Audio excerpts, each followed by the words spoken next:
Hello doctor. இது 3 மணி இல்லையா? அதனால் நம்மளோட நிகழ்ச்சி ஹலோ டாக்டர் தானே. இன்றைக்கி ஹலோ டாக்டரில் ஒரு சிறப்பு மருத்துவரை நம்ம நேர்முகம் காண போகிறோம்.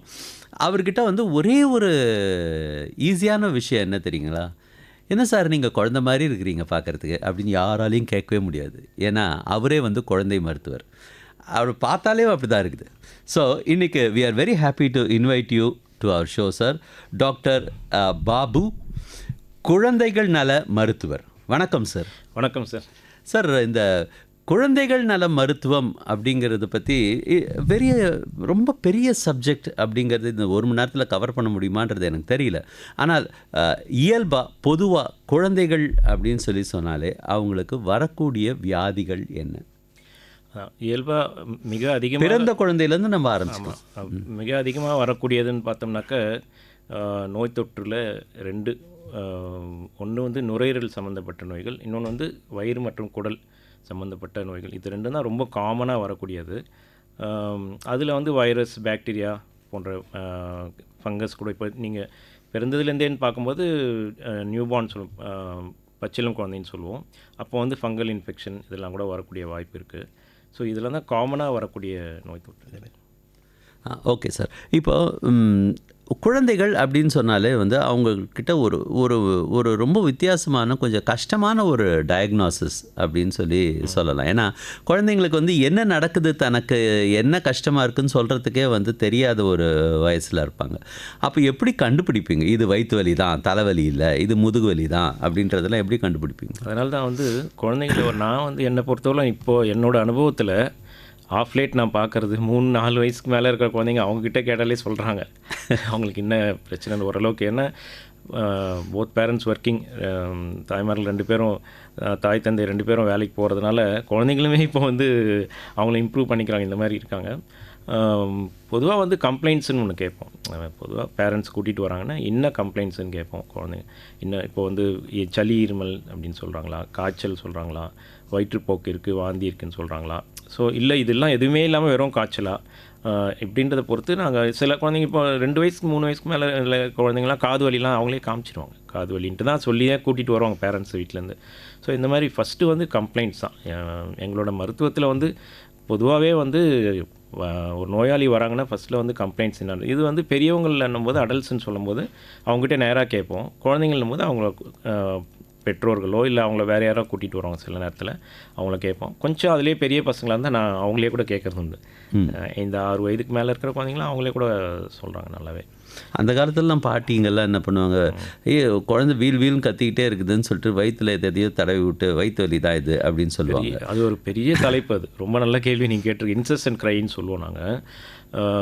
பொதுவாக ஒரு பிறந்து ஒரு 6 மாதம் 10 மாதத்துக்குள்ளே இருக்கிற குழந்தைங்கள இந்த பிரச்சனை வரக்கூடிய வாய்ப்பு இருக்குது. கையில் காலில் தங்காமல் அழுகுதுன்னு சொல்லிட்டு வருவாங்க. 2 மணி நேரம் 3 மணி நேரமாக அழுதுகிட்டே இருக்குது, தொடர்ந்து என்ன பண்ணாலும் சமாதானப்படுத்த முடியல அப்படின்னு சொல்லி கூட்டிகிட்டு வருவாங்க. பட் அந்த மாதிரி வர குழந்தைங்கள நாங்கள் உச்சியிலேருந்து பாதம் வரை தரவாக பரிசோதிக்கணும், எக்ஸாமின் பண்ணணும்.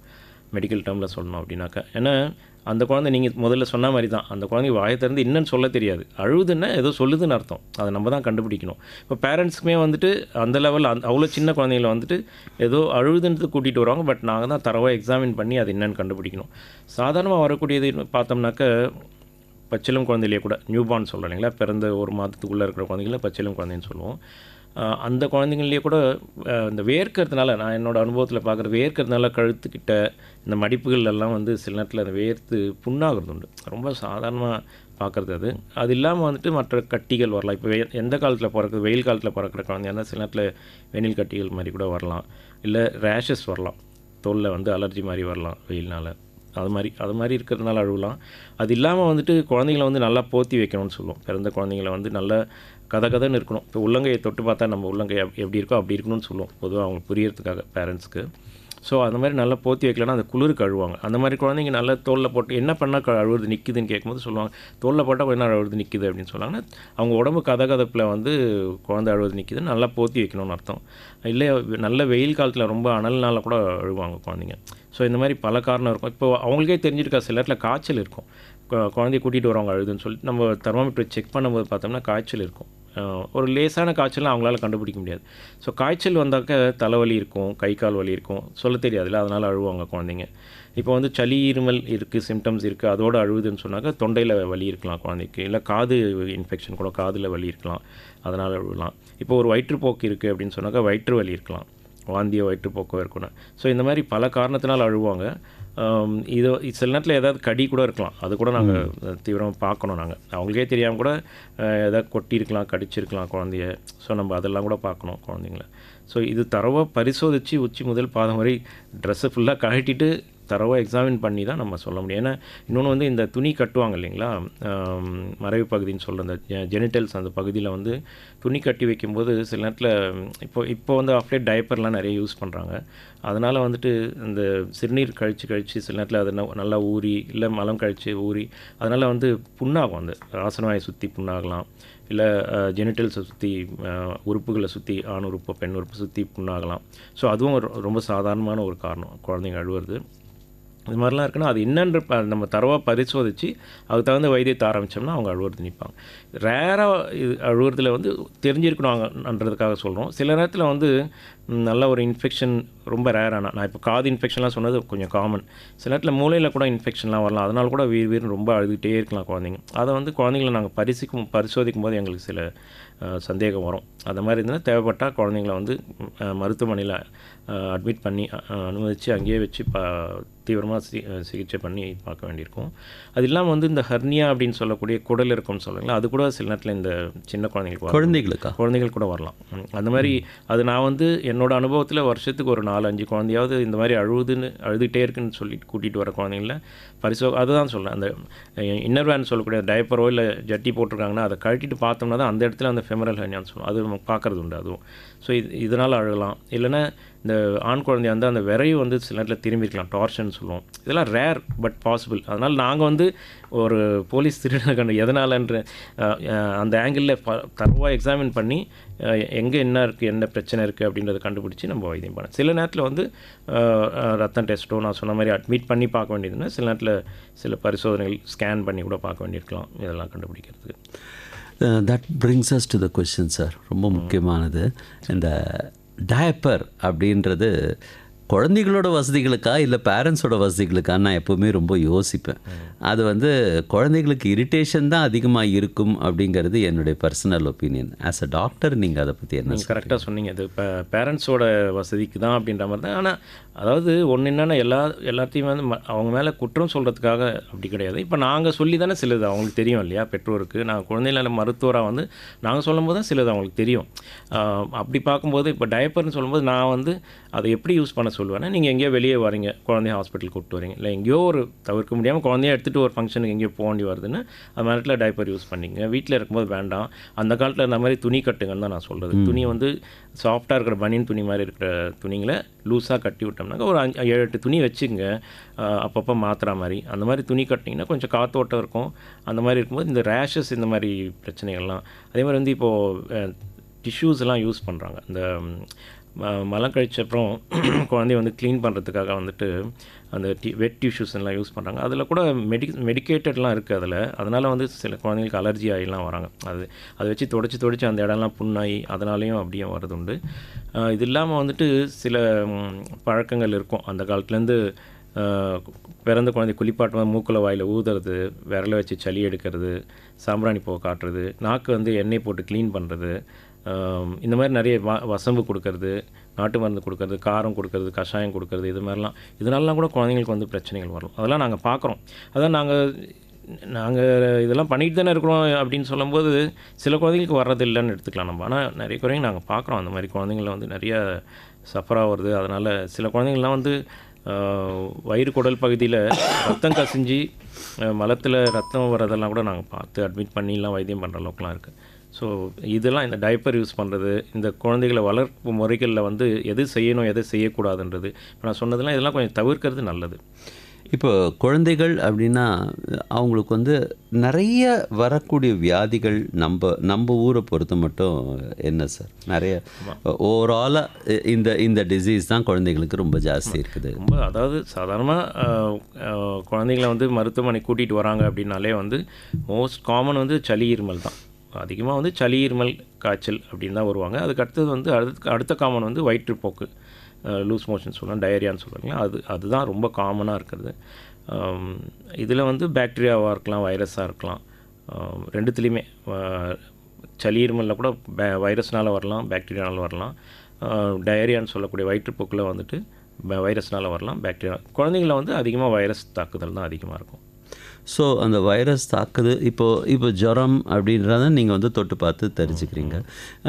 இப்போ வந்து வயிற்றுக்குள்ளே ஏற்படக்கூடிய வலி, அதை வந்துட்டு அது எங்கே வலிக்குது வயிற்றில் அப்படிங்கிறதெல்லாம் வந்துட்டு ஒரு குழந்தைக்கு நீங்கள் எப்படி ஐடென்டிஃபை பண்ணுவீங்க? ஆமாம், இப்போ வந்து வலின்னும் போது கொஞ்சம் பெரிய பசங்க நம்ம வயிறை வந்து நாங்கள் 9 பகுதியாக பிரிச்சிருப்போம். மெடிக்கல் இதில் வந்து ஒரு கட்டம் போட்டு குறுக்கில் இப்படி கட்டம் வரும், அதில் வந்து 9 பகுதியாக பிரிச்சிருப்போம். எந்த குழந்தைகள் கொஞ்சம் பெரிய பசங்களாக காட்டுவாங்க. இப்போ என்னோட அனுபவத்தில் வந்து ஒரு 3 வயசுலேருந்தே குழந்தைங்கள வந்து வயிறு வலிக்குதுன்னு சொன்னால் எங்கே வலிக்குதுன்னு கேட்டோம்னாக்கா காட்டுறாங்க கரெக்டாக. ஒரு விரலில் காட்ட சொல்லுவோம் யூஸ்வலாக நாங்கள். அந்த ஒரு விரலில் கரெக்டாக எந்த ஏரியாவில் காட்டுறாங்கன்றதை பொறுத்து அந்த உறுப்பு சம்மந்தப்பட்ட, இப்போ வந்து கிட்னின்னு சொல்கிற சிறுநீர் வந்து ஒரு ஏரியாவில் இருக்கும், லிவர்னு சொல்லக்கூடிய கல்லீரல்னு சொல்கிறது ஒரு பகுதியில் இருக்கும், ஸ்ப்ளீன் சொல்லக்கூடிய இன்னொரு ஈரல் வந்து இன்னொரு பக்கத்தில் இருக்கும். ஸோ வயிறுன்றது வந்து சென்டரில் இருக்கும். ஸோ அவங்க எந்த இடத்துல காட்டுறாங்கன்றதை பொறுத்து நாங்கள் ஃபஸ்ட்டு வந்து நேரோ பண்ணுவோம் எங்களோட டயக்னோசிஸ் வந்து. சரி, மோஸ்ட் லைக்லி இது தான் இதோட காரணம் அப்படின்னு சொல்லிட்டு நேரோ பண்ணுவோம். அதை வச்சு நம்ம வெறுமா டெஸ்ட்டெல்லாம் பண்ணாமல் வைத்தியம் பண்ண முடிஞ்சால் பண்ணுவோம். இல்லைனாக்கா நாங்கள் தேவைப்பட்டால் ஸ்கேன் அதை எடுத்து பார்த்து, தேவைப்பட்டுச்சுன்னா ஸ்கேன் எடுத்து வைத்தியம் பண்ணி பார்க்கணும். இப்போது மழை காலம், வெயில் காலம் அப்படின்னு சொல்லி நம்ம வந்துட்டு 2 செப்பரேட்டாக நமக்கு வந்துட்டு இது பீரியட்ஸ் இருக்குது. அப்படி இருக்கும்போது அதை வந்துட்டு நீங்கள் எப்படி அந்தந்த காலத்தில் என்னென்ன பிரச்சனைகள் வரும் குழந்தைகளுக்கு அப்படிங்கிறத வந்து நம்ம நேயர்களுக்காக சொல்லுங்களேன். அதாவது இப்போ மழை காலன்றதுனால ஃபஸ்ட் நம்ம அதை எடுத்துக்குவோம். மழை காலத்தில் வந்து ஒன்று மழை பெய்யறதுனால காற்றுல சில நோய்கள் வரலாம், தண்ணீரில் கலந்து சில நோய்கள் வரலாம். அந்த மாதிரி தண்ணீரில் வரலாம், காற்றில் வரலாம் நோய்கள், உணவில் வரலாம். ஸோ இதிலெல்லாம் வந்து நம்ம இதை எப்படி தடுக்க முடியும் அப்படின்னு சொன்னோம்னாக்க, இப்போது ரொம்ப மழையெல்லாம் இருக்கும்போது, ரொம்ப இதுவாக குளிர்ச்சியாக இருக்கும்போது முடிஞ்சவரையிலும் குழந்தைங்கள வெளியே சாயந்தர நேரத்தில் போய் விளையாட விடாமல் வீட்டுக்குள்ளே விளையாட விடுறது. ரொம்ப சின்ன குழந்தைங்கள வந்து வெளியே வச்சுக்காமல் வீட்டுக்குள்ளேயே வச்சுக்கிறது. ரொம்ப சின்ன குழந்தைங்கன்னா நான் சொல்கிறது 1 வயசு 1.5 வயசுனா ஸ்கூலுக்கு போகிற குழந்தைங்க இல்லைங்களா, அவங்களெலாம் வீட்டுக்குள்ளேயே வச்சுக்கிறது. ஸோ இந்த மாதிரி அதுக்கு அடுத்தது வந்துட்டு தண்ணீர், உணவு, நீர் சொன்னேன் இல்லைங்களா, அது தண்ணீர் வந்து எப்பவுமே காய்ச்சி ஆற வச்ச தண்ணியாக இருக்கிறது நல்லது. இப்போ நிறைய ஃபில்டர் அதெல்லாம் கூட வந்திருக்கு. பட் இருந்தாலும் வந்துட்டு ஃபில்டர் அதெல்லாம் கூட அவங்க சர்வீஸ் பண்ணணும், ரெகுலராக சர்வீஸ் பண்ணி பக்காவாக வச்சுக்கிட்டு அந்த கம்பெனி கொடுக்குற கேரண்டி தான். அதனால் நாங்கள் பொதுவாக மருத்துவர்கள் சொல்கிறது வந்து காய்ச்சி குடிங்க எப்போவுமே நல்லது. அந்த காலத்துலேருந்து இந்த காலம் வரைக்கும் நாங்கள் அதை தான் சொல்கிறோம். காய்ச்சி வடிகட்டி ஆற வச்சு குடிக்கிறது நல்லது தண்ணீர் எப்போவுமே. அதேமாதிரி உணவு வந்து நல்லா சுத்தமான சுகாதாரமான உணவாக இருக்கணும். ரொம்ப காலையில் செஞ்சது நைட்டு சாப்பிட்றது, அது மாதிரி ரொம்ப நேரம் ஆன உணவை சாப்பிடாமல் அப்போத்துக்கப்போ சாப்பிட்றது, ஃப்ரெஷ்ஷாக சாப்பிட்றது நல்லது. சூடான உணவை சாப்பிட்றது நல்லது. அது இல்லாமல் வந்து வெளியே உணவுகள் ஸ்கூல்லேருந்து வெளியே வரும்போதே வந்து வெளியே வாங்கி சாப்பிட்றது, இந்த மாதிரி முடிஞ்சவரெலாம் அதெல்லாம் தவிர்க்கிறது நல்லது. இந்த ஈ வைக்கிற உணவுகள், அந்த மாதிரி உணவுகள்லாம் தவிர்த்தோம்னா இந்த மாதிரி நோய்களை நம்ம தடுக்க முடியும். இது மழை காலத்தில் அப்படின்னு சொல்லும்போது இன்னும் சில கொசுனால் வரக்கூடிய டெங்கு காய்ச்சல் இதெல்லாம் கூட சொல்லலாம் இல்லைங்களா, சிக்குன்குனியா அந்த மாதிரி வரலாம். மற்ற வைரஸ் இப்போ நாங்கள் பார்க்குறது வந்து ஸ்வைன் ஃப்ளூன்னு சொல்லக்கூடிய பன்றி காய்ச்சல் வைரஸ், அதெல்லாம் கூட நாங்கள் பார்க்குறோம். இப்போல்லாம் வந்துட்டு நாங்கள் வருஷம் அந்த மாதிரி வைரஸ் தாக்குதுனால ஒரு சளி தொந்தரவு, காய்ச்சல் அதை பார்க்குறோம் நாங்கள். ஸோ இது சாதாரணமாக மழை காலத்தில். வெயில் காலத்தில் மோஸ்ட்லி வர்றது வந்து வெயில் வேர்க்கிறதுனால வரக்கூடிய தொந்தரவு அப்படின் போது ஸ்கின் இன்ஃபெக்ஷன்ஸ், தோல் சம்மந்தப்பட்ட நோய்கள் வரலாம், வேனில் கட்டிகள் வரலாம், ஃபங்கல் இன்ஃபெக்ஷன் சொல்லக்கூடிய பூஞ்சான் காலை இன்ஃபெக்ஷன்ஸ் வரலாம். ரெண்டாவது வந்து தண்ணீர் சம்மந்தப்பட்ட, தண்ணி சரியாக குடிக்கலன்னா அதனால் நிறைய பிரச்சனைகள் வரலாம். தண்ணி நிறைய குடிக்கணும் வெயில் காலத்துலன்னு சொல்லுது. ஸோ அது மாதிரி தண்ணி சரியாக குடிக்கலன்னா அதனால் தலைவலி வரலாம், உடம்பு வலி வரலாம், அசதி வரலாம், அந்த மாதிரி நோய்கள் வரலாம் வெயில் காலத்தில். நேர்களே, உங்கள் வீட்லேயும் வந்து குழந்தைகள் இருப்பாங்க. குழந்தைகள் உங்கள் வீட்டில் இல்லைனா கூட பக்கத்து வீட்டில் அந்த சைடில் இந்த சைட்லலாம் இருப்பாங்க. இந்த மாதிரியான குழந்தைகளுக்கெல்லாம் வந்துட்டு என்னென்ன பிரச்சனைகள் வரும் அப்படிங்கிறத நீங்கள் தெரிஞ்சுக்கிட்டிங்கன்னா ஒரு நாளைக்கு இல்லைனாலும் இன்னொரு நாளைக்கு நீங்கள் அவங்களுக்கு ஹெல்ப் பண்ணலாம் இல்லையா. அதனால் நீங்களும் வந்துட்டு என்ன பண்ணுங்கள், ஃபோன் எடுங்க, டயல் பண்ணுங்கள், டாக்டர்கிட்ட உங்களுடைய சந்தேகங்களெல்லாம் நீங்கள் கேளுங்க. எந்த நம்பர் காண்டாக்ட் பண்ணோம் அப்படிங்கிறது யாழினி சொல்லுவாங்க. ஹலோ டாக்டர் நிகழ்ச்சி கேட்டுட்டு இருக்கீங்க. ஸோ ரொம்பவே அழகாக மோகன் கிருஷ்ணன் சார் வந்துட்டு ரொம்ப அழகாக சார் கிட்ட வந்து கொஸ்டின்ஸ்க்கு வந்து கேட்டுட்ருக்காங்க. நீங்களும் உங்களோட கேள்விகளை கேட்கணும் அப்படிங்க நீங்கள் நினச்சிங்கன்னா 24-99-1014 2986-0038 அப்படிங்கிற எண்களுக்கு நீங்கள் கால் பண்ணி டாக்டர்கிட்ட உங்களோட சந்தேகங்களை நீங்கள் வந்து தாராளமாக கேட்கலாம். ஆமாம் நேயர்களே, நீங்கள் வந்துட்டு உங்களுடைய டவுட்ஸை வந்து கேட்கலாம். நீங்கள் வர லைனில் வர மட்டும் நான் வந்து டாக்டர்கிட்ட வழக்கம் போல் என்னுடைய சிறிய சந்தேகங்களெல்லாம் கேட்டுக்கிட்டு இருக்கிறேன். இந்த சீசனல் ஃப்ளூ அப்படின்னு சொல்லக்கூடிய ஒன்று பெரும்பாலும் இப்போ எல்லாத்துலேயுமே ஃப்ளூ அப்படின்னு சொல்லிடுறாங்க சார். அந்த ஃப்ளூனா என்ன சார்? அதான் இன்ஃப்ளூயன்ஸான்னு சொல்லக்கூடிய வைரஸ் இன்ஃபெக்ஷன் தான் அந்த ஃப்ளூன்னு சொல்லுது. அதில் A B அப்படின்னு டைப்ஸ்லாம் இருக்குது. அதான் இன்ஃப்ளூயன்ஸான்ற வைரஸ்னால் வரக்கூடிய தொற்று நோயை தான் வந்து ஃப்ளூன்னு சொல்கிறது. அது இப்போ நம்ம ஊரில் அதிகமாக பார்க்குறது வந்து ஸ்வைன் ஃப்ளூன்றதை பார்க்குறோம். இப்போது வருஷம் பார்க்குறோம் இந்த மழை காலத்தில். அதான் பன்றி காய்ச்சல்னு சொல்கிறாங்களே அந்த மாதிரி வைரஸ். அது வந்து சாதாரண ஒரு சளி இருமல் காய்ச்சலாக தான் வரும். அது ஆமாம், சாதாரண ஒரு சளி இருமல் காய்ச்சலாக வரும். நாங்கள் வந்து பொதுவாக சளி இருமல் காய்ச்சல்னு சொல்லும்போது வைரஸ் காய்ச்சலாக, பொதுவான வைரஸ் காய்ச்சலாக இன்னும் சிலதெல்லாம் இருக்குது. ரெஸ்பிரேட்டரி சின்சிஷியல் வைரஸ், அடினோ வைரஸ் போன்ற மற்ற வைரஸ்கள்லாம் கூட இருக்குது. அதுக்கு தகுந்த மாதிரி சப்போர்ட்டிவ் மெடிசன்ஸ்னால் காய்ச்சலுக்கான பேரசிட்டமால் மருந்து கொடுக்கறது, சளி இருமலுக்கான வேறு ஏதாவது செட்ரிசின் அந்த மாதிரி மருந்துகளை கொடுக்கறது. அந்த மாதிரி கொடுத்து அதுலேயும் கேட்கல ஒரு 3 நாளுக்கு மேலேயும் தொடருது காய்ச்சலும் இதெல்லாம் தொடருதுனாக்கா எங்களுக்கு சந்தேகம்னா அது பரிசோதித்து பன்றி காய்ச்சலான்னு கூட பார்க்க வேண்டியிருக்கும். பார்த்து தேவைப்பட ஆனால் அதுக்கு நல்ல மருந்து இருக்குது. அந்த மருந்து நல்லாவும் வேலை செய்யுது. பயப்பட வேண்டிய அவசியம் இல்லை. பட் ஆனால் வந்துட்டு குழந்தைங்களை வீட்லேயே வச்சு வைத்தியம் பண்ணுறது அதை நான் பொதுவாக என்கரேஜ் பண்ணுறதில்ல. எது வந்தாலும் இப்போ ஏன்னா அந்த காலத்தில் ஒரு 15-20 வருஷத்துக்கு முன்னாடி இருந்த நோய்கள்லாம் வந்து 3 நாள் காய்ச்சல்னாங்க வைரஸ் காய்ச்சல், சாதாரண வைரஸ் காய்ச்சல் தான் அந்த காலத்தில் இருந்ததெல்லாம். 3 நாளுக்கு மேலே காய்ச்சல்னால் மலேரியாவாக இருக்கும், 5 நாளுக்கு மேலே இருந்தால் டைஃபாய்டு, இப்படிலாம் தான் இருந்தது. இவ்வளோ தான் இருந்தது அந்த காலத்தில் நோய்கள். இப்போ வந்து அப்படி இல்லை, எல்லாமே மாறி இருக்குது. இப்போ வந்து டைஃபாய்டு காய்ச்சல் பார்க்குறதுலாம் குறைஞ்சிருக்கு. நாங்கள் என்ன தண்ணீரில் உணவில் சுகாதாரம் இருக்கிறதுனால ஓரளவு குறைஞ்சிருக்கு. அது இல்லாமல் தடுப்பூசி இருக்குது அதுக்கு, அதனால் குறைஞ்சிருக்கு. மலேரியாலாம் வந்து நம்ம தமிழ்நாடு வந்து சுகாதார இதில் டிபார்ட்மெண்ட்டில் வந்து நல்லா இது பண்ணி மலேரியாலாம் நல்லா குறைஞ்சிச்சு. நாங்களாம் ரொம்ப மலேரியாவை பார்க்குறது அரிதாக இருக்குது இப்போல்லாம். அப்போல்லாம் 3 நாளுக்கு மேலே காய்ச்சலாம் மலேரியாவாக இருக்கும்னு சொல்லுவோம். ஸோ அந்த மாதிரி இப்போ வந்து வைரஸே வந்து அந்த காலத்தில் சாதாரண வைரஸ் 3 நாளில் சரியாயிடும் அப்படின்னது இப்போ வந்து வைரஸ் காய்ச்சல், டெங்கு காய்ச்சல், இந்த மாதிரி ஃப்ளூ இன்ஃப்ளூயன்ஸான்னு சொல்லுங்களா, இந்த மாதிரி இன்னும் சில வைரஸ்லாம் சிக்குன்குனியா போன்ற வைரஸ் இதெல்லாம் இருக்கிறதுனால நம்ம கொஞ்சம் க்ளோஸாக கண்காணித்து அதுக்கு தகுந்த வைத்தியத்தை ப்ராப்பராக பண்ண வேண்டியிருக்கு. அதனால் எதுவுமே வந்து செல்ஃப் மெடிக்கேஷன் சொல்லுவோம். வீட்டில் அவங்களுக்கு மருந்துகளை கொடுத்துக்கிட்டு இருக்காமல் குழந்தைங்களுக்கு அருகில் இருக்கும் குழந்தைகளை மருத்துவரை பார்த்து சரியாக பரிசோதித்து குழந்தைங்களுக்கு மருந்து கொடுக்கறது நல்லது. இன்னும் நிறைய கேள்விகள் இருக்குது, ஆனால் வந்து நேயர்கள் லைனில் இருக்காங்க சார். முதல்ல அவங்க கிட்ட கொஞ்சம் பேசலாம். வணக்கம், இது ஹலோ டாக்டர் கிட்ட பேசுங்க. வணக்கம் சார். காஞ்சிபுரத்துலேருந்து செல்வம். சொல்லுங்க ஐயா செல்வம். அதாவது எங்கள் பொண்ணுக்கு குழந்தை பிறந்தது. அது 10 மாதம் ஆகுதுங்க. சரிங்க. அது வந்து 1.5 கிலோ தான் இருக்குது. 1.5 கிலோவா? 1.5 கிலோ, 10 மாதத்துக்கு 1.5 கிலோ தான் இருக்குது. சொல்லுங்க, அதுதான் உங்களோட கேள்வி இல்லையா? ஆமாங்க. பிறக்கும்போது எவ்வளோ எடை? எதனால அது பிறக்கும்போது எடை எவ்வளோ இருந்துச்சுங்க? அது 2.5 கிலோ இருந்தது. 2.5 கிலோ இருந்தாக்க, அதாவது எங்களுக்கு ஒரு கணக்கு இருக்குது. பிறப்பு எடை வந்து 5 மாதத்தில் 2 மடங்கு ஆகும், 1 வயதில் வந்து 3 மடங்கு ஆகும். அப்படி பார்க்கும்போது 2.5 கிலோனாக்க 1 வயசு முடியும் போது 7.5 கிலோ இருக்கணும் அப்படின்னு எதிர்பார்க்குறோம். 10 மாதத்தில் 1.5 கிலோன்றது கொஞ்சம் என்ன கேட்டால் இன்னும் ஒரு 1/2 கிலோ கூட இருக்கலாம். கொஞ்சம் ஸ்லைட்லி லோன்னு தான் சொல்லுவேன் நான்.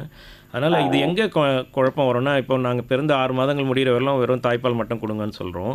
6 மாதத்துக்கு அப்புறம் வந்து இந்த இணை உணவு ஆரம்பிக்க சொல்கிறோம் இல்லைங்களா. இணை உணவு ஆரம்பிக்கும் போது சரியான சரிவிகித இணை உணவாக குழந்தைங்களுக்கு கொடுத்துட்டே போனோம்னாக்க கூட தாய்ப்பாலும் கொடுக்கும்போது வளர்ச்சி சரியாக வரும்.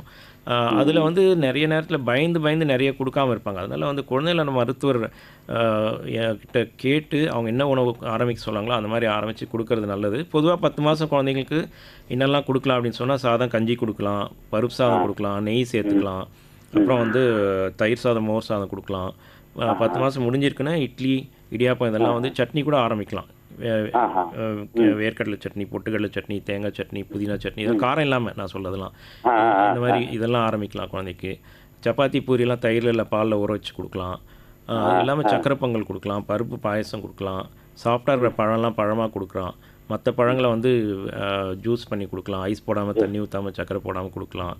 ஸோ காய்கறிகள் வந்து நல்லா வேக வச்ச காய்கறி, கேரட்டு, பீட்ரூட்டு, உருளைக்கிழங்கு, கீரை, இந்த மாதிரி இதெல்லாம் இவ்வளோலாம் ஆரம்பித்தோம்னாக்க கண்டிப்பாக எடை குறைபாடுன்றது வரத்துக்கு வாய்ப்பில்லை ஐயா. அதனால் காஞ்சிபுரத்தில் நல்ல நல்ல மருத்துவர்கள் இருக்காங்க, குழந்தைகள் நல மருத்துவர்கள். அவங்கள அணுகி சரியான உணவு இது பண்ணி குழந்தைங்களுக்கு சரி பண்ணி சரியான உணவு கொடுத்தோம்னாக்க கண்டிப்பாக எடை ஏறும். அதில் ஒன்றும் சந்தேகம் இல்லை. தண்ணியும் கொடுக்கணும், தண்ணி மறந்துடக்கூடாது. இதெல்லாம் கொடுக்கும்போது தாய்ப்பாலும் கொடுத்துக்கிட்டே வரணும். நன்றி நன்றி. அடுத்த காலர் கிட்ட போகலாம். வணக்கம், இது ஹலோ டாக்டர். பேசுங்க டாக்டர் கிட்ட. ஹலோ, வணக்கம் சார். வணக்கம் ஐயா, சொல்லுங்கள். நான் மின்ட்லேருந்து ராஜா பேசுகிறேன். சொல்லுங்க ராஜா சொல்லுங்க சார். ராஜா சார். இப்போ 1 வயசு 2 வயசு குழந்தைங்க எல்லாம் நம்ம கொடுக்குற சாப்பாடு கொடுத்தா சாப்பிடவே மாட்டேங்கிறாங்க.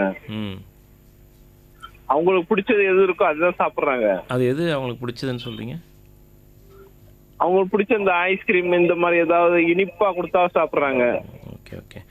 நம்ம வீட்டில் ஏதாவது செஞ்சு கொடுத்தா சாப்பிட மாட்டேங்கிறாங்க சார். ஏன் சார்? சரி, அது ஏன்னா நம்ம கொடுத்த பழக்கம் தான் அதெல்லாம். ஐஸ்கிரீம் குழந்தை வந்து கடைக்கு போய் வாங்கி சாப்பிட்ருக்க போகிறதில்ல. நம்ம வந்து நம்மளாக கொடுக்குற பழக்கம் முடிஞ்சவரெலாம் அதெல்லாம் ஆரம்பத்துலேருந்தே தவிர்த்தோம்னா நல்லது. இப்போது இதுக்கு ஈக்குவலன் தான் இன்னொன்று நாங்கள் சொல்லது. ஏன்னா இதுக்கு இந்த தலைப்பில் எனக்கு அந்த வாய்ப்பு கிடைக்குமா தெரியல. இப்போ வந்து இந்த செல்ஃபோனு, டிவிலாம் கூட வந்து நாங்கள் 2 வயசு வரலும் வந்து டிவி கூட பார்க்கக்கூடாதுன்னு சொல்கிறோம். அதே மாதிரி செல்ஃபோன்லாம் கொடுத்துட்றீங்களே, இப்போ 6 மாதம் 7 மாதத்துலேயே வந்து அது கொடுத்தா தான் சாப்பாடு அப்படின்ற மாதிரிலாம் பழகிடுறோம் இல்லைங்களா? அது நான் கொடுக்குறேன்ல சார், அவங்களே உங்களை சொல்ல நான் பொதுவான நிகழ்ச்சியாக பொதுவாக நான் சொல்கிறேன், எல்லாருக்குமே நல்லதுன்றது. ஆமாம் ஆமாம் சார், ஆமாம் சார். அதனால் இது எப்படி அணுகணுன்றது நான் சொல்கிறேன், வேறு ஒன்றும் இல்லை. அதனால் குழந்தைகளை வளர்க்குறது வந்து முடிஞ்சவரெலாம் அதெல்லாம் தவிர்த்து கண்ணில் காட்டாமல் அது வளர்த்தோம்னா நல்லது. பட் அது வந்து அது மட்டும் இல்லாமல் நம்ம டிவிலலாம் அட்வர்டைஸ்மெண்ட்லாம் பார்க்குறாங்க இல்லையா? இப்போது நிறைய அட்வர்டைஸ்மெண்ட்லாம் பார்க்குறாங்க. அதனால் இருக்குது. நான் என்ன சொல்கிறேன்னாக்க ஒரு லிமிட்டேஷனோடு வச்சுங்க அதெல்லாம். இப்போ நான் வந்து சரி நான் வாங்கி தரேன், நோ சொல்ல வேண்டாம். இல்லை நான் அதோட மாதத்துக்கு ஒரு வாட்டி வாங்கி தரேன்னு சொல்லுங்கள், 1.5 மாதத்துக்கு ஒரு வாட்டி வாங்கி தரேன்னு சொல்லுங்கள். எவ்வளோ கடைங்க வந்துச்சு, நான் இன்னும் சொல்ல விரும்பலை, நிறைய வந்துருச்சு. இப்போ மேற்கத்திய கலாச்சார உணவுகள்லாம் நிறைய வந்துருச்சு சென்னையில் நம்மளுக்கு. அதனால் வந்துட்டு நோன்னு சொல்கிறத விட ஒரு மாதத்துக்கு ஒரு வாட்டி 1.5 மாதத்துக்கு ஒரு வாட்டி அந்த ஃப்ரீக்வன்சி வச்சுக்கிட்டு மற்றபடி நம்ம வீட்டில் செஞ்ச உணவு தான் நல்லதுன்னு நம்ம பெற்றோர்களும் அதுக்கு வந்து ரோல் மாடல்னு சொல்லுவோம் நாங்கள். எடுத்துக்காட்டாக இருக்கணும், உதாரணமாக இருக்கணும். அவங்களும் அந்த மாதிரி உணவுகளை சாப்பிடணும். அப்போ குழந்தைங்கள வந்து ஒரு வேலையாவது எல்லாரும் ஒன்றா உட்காந்து சாப்பிடுவோம்னு சொல்லுவோம். அந்த காலத்தில் பெரிய பெரிய குடும்பமாக இருந்தது. இப்போல்லாம் சின்ன குடும்பமாக ஆயிடுச்சு, ஒரு குழந்தை 2 குழந்தைன்னு ஆயிடுச்சு. அட்லீஸ்ட் இருக்கிற 4 பேர் வந்து ஒன்றா உட்காந்து ஒரு வேலையாவது ஒன்றா உட்காந்து சாப்பிடுங்க. அப்போ வந்து குழந்தைங்க உங்கள் தட்டை பார்க்கும், நீங்கள் எப்படி சாப்பிட்றீங்கன்னு பார்க்கும். அதை வந்து நீங்கள் சாப்பிட்றீங்கன்றத சாப்பிடுவோம். நீங்கள் 4 வாய் நீங்கள் குழந்தைக்கு வைக்கிறீங்க ஊட்டுறீங்க அப்படின்னும் போது நீங்கள் ஒரு 2 வாய் சாப்பிட்டு காட்டுங்க. ஸோ அப்படி தான். அது இல்லாமல் வந்து மறந்துடக்கூடாது. அந்த காலத்தில் வந்து எல்லாம் நிலாவை காட்டி காக்காவை காட்டி கதை சொல்லி பாட்டு பாடிலாம் உணவு ஊட்டினதெல்லாம் இருக்குது இல்லைங்களா? நமக்கு அந்த பழக்கம் தான் சார் இருந்தது. இருக்கட்டும், அது அப்படியே இருக்கட்டும். குழந்தைக்கு வந்து கொஞ்சம் இன்ட்ரெஸ்டிங்காக பண்ணணும்னா கொஞ்சம் கலர் தட்டுங்கள்ல அது மாதிரி பண்ணிவிட்டு கொஞ்சம் சின்ன சின்ன உருண்டையாக இப்போ பார்த்தோம்னா சாம்பார்னா ஒரு கலரில் இருக்கும், தயிர்னா ஒரு கலரில் இருக்கும், காய்கறி ஒரு கலரில் இருக்கும். ஸோ அது மாதிரி கொஞ்சம் கொஞ்சம் அப்படி சைடில் அப்படி ஒரு கலராக வச்சோம்னாக்கா அது அந்த உணவோட கலருக்காக சாப்பிட ஆரம்பிப்பாங்க. அதோட அந்த ஃப்ளேவர் சொல்கிறீங்களா, அந்த வாசனைக்காக அப்படி நம்ம வந்து இது கொஞ்சம், அதாவது meal time should not become a war time சொல்லுவோம். சோறு ஊட்டும் நேரம் வந்து போர்க்களமாக மாறிடக்கூடாதுன்னு சொல்லுவோம். அதனால் அது கொஞ்சம் நம்ம வந்து இன்ட்ரெஸ்டிங்காக பண்ணணும். குழந்தைக்கு வந்து ரொம்ப பிடிச்ச மாதிரி அதை எப்படி பண்ணுறதுன்னு அது சில பேரண்ட்ஸ் அதை கற்றுக்கிட்டு இருக்காங்க. இப்போ நாங்கள் இதெல்லாம் சொல்கிறோம் போது நீங்களும் அதை ட்ரை பண்ணுங்கள். கண்டிப்பாக அதுலேருந்து கொஞ்சம் அது நல்லது கேட்டால் சொல்லுங்கள். அதாவது நல்லது இது ஐஸ்கிரீம் சாப்பிட்டா வந்து இந்த மாதிரி நோய்கள் வரலாம் அப்படின்னு நாங்களும் சொல்கிறோம் இல்லைங்களா? அதை வந்து குழந்தை திரும்ப சொல்லுங்கள். நீங்களும் சொல்லிக்கிட்டே இருங்க. அதுக்கு தகுந்த மாதிரி அதை வந்து நான் நோன்னு சொல்லாமல் நான் மழை காலத்தில் வேண்டான்ற மாதிரி சொல்லலாம். நல்லது முடிஞ்ச வரலாம் அதெல்லாம் தவிர்த்து நல்லது. மற்ற நேரத்தில் வந்து ஒரு மாதத்துக்கு ஒரு வாட்டி 1 மாதத்துக்கு ஒரு வாட்டி கொடுங்க, ஒன்றும் ஆகிடாது. ஓகே சார், ரொம்ப சுருக்கமாக விளக்கமாக சொன்னீங்க சார், நன்றி சார். அதே நேரத்தில் வந்துட்டு நான் வந்து சார் வித் யுவர் பெர்மிஷன் நான் ஆட் பண்ணிக்கிறேன். நம்ம வந்து சாப்பிடும்போது குழந்தைங்க நாம் என்ன சாப்பிட்றோன்னு பார்க்குறாங்க இல்லையா? அதனால் நாம் முதல்ல சரிவிகிதமான உணவு சாப்பிடணும். அது வந்துட்டு நம்ம போய் பீட்சாவும் பர்கரும் சாப்பிட்டுட்டு இருந்தோம்னா குழந்தை அதே தான் வரும். அந்த பேர் தான் நான் சொல்லலை, மேற்கத்திய உணவுன்னு சொல்லிட்டேன் நான். பட் அதுவுமே அதான் சொல்கிறேன் இல்லைங்களா? இப்போ நிறைய வெளியே போனால் கடைங்களை பார்க்குறாங்க பாவம், அதனால் டிவியில் வர அட்வர்டைஸ்மெண்ட்டு. அதனால் நான் என்ன சொல்கிறேன்னா ஒரு மாதத்துக்கு ஒரு வாட்டி 1.5 மாதத்துக்கு ஒரு வாட்டின்னு வச்சு அதை வந்து அதுக்கு அங்கே போனீங்கன்னா மீல்னு வச்சுருப்பாங்க. அந்த மாதிரி அதை ஒரு மீல்னா ஃபுல் ஃப்ளெட்ஜ் ஒரு வேளை உணவாக அதை பண்ணிக்காமல் ஒரு சின்ன ஸ்நாக்ஸாக வச்சு சிற்றுண்டியாக வச்சுட்டு அப்படி ஹேண்டில் பண்ணிக்கிறது நல்லது. ஏன்னா அது கொஞ்சம் அது ஒரு தனி தலைப்புங்க. இதெல்லாம் தனித்தனி தலைப்பு. நம்ம ஊரில் இருக்கிறவங்களுக்கு வந்து அது நிறைய சூட் ஆகிற மாதிரி தெரியல. அதனால் சில பிரச்சனைகள்லாம் வருது. அதனால் என்றைக்கா ஒரு நாள் சாப்பிட்றது நல்லது. இதையே தினமும் சாப்பிட்ற உணவாக சிலர் வந்து கிளாஸ் ரூம் கூட பார்சல் போகுது லன்ச் டைம்லலாம்.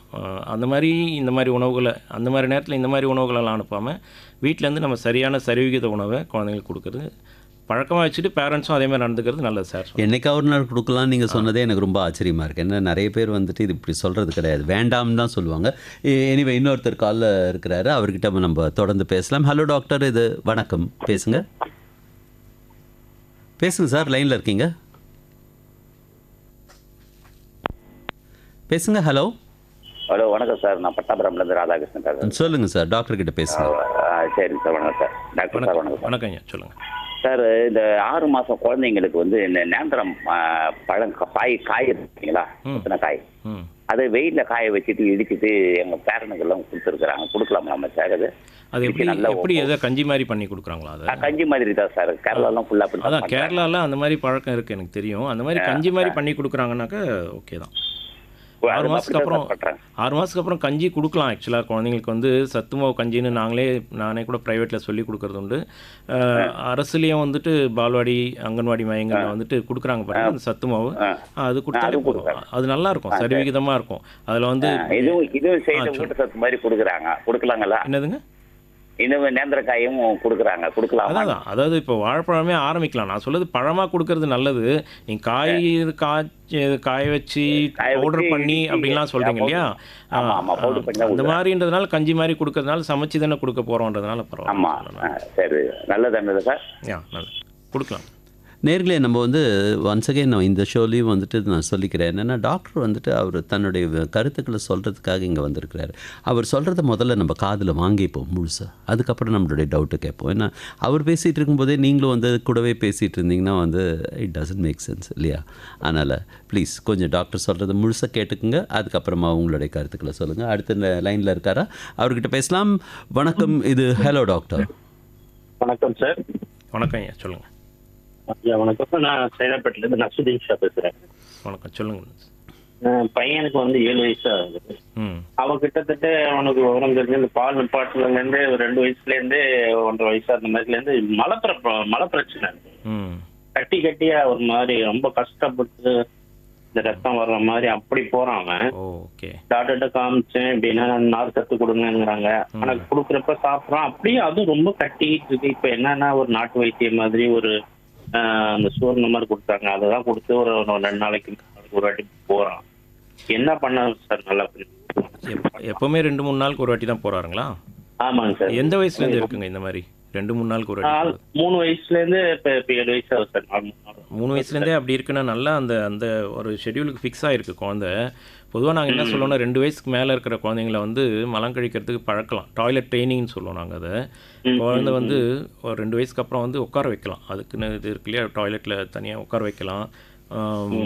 ஒரு 10 நிமிஷம் 1/4 மணி நேரம் காலையில் குளிப்பாட்டுறதுக்கு முன்னாடி டாய்லெட்டில் உட்கார வைக்கிறது நல்லது.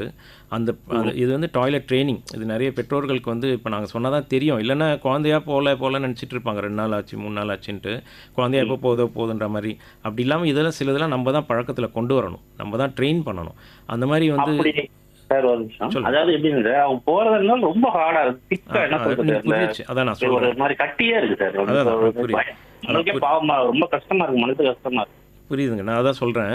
அது வந்து ஆரம்பத்தில் அந்த மாதிரி ட்ரெயின் பண்ண, இது ஏன் சொல்லனா இதை எப்படி தடுக்கலான்றதுக்காக சொல்கிறேன், மற்றவங்களுக்கு தெரியறதுக்காக அதுக்காக சொல்கிறேன் நான்.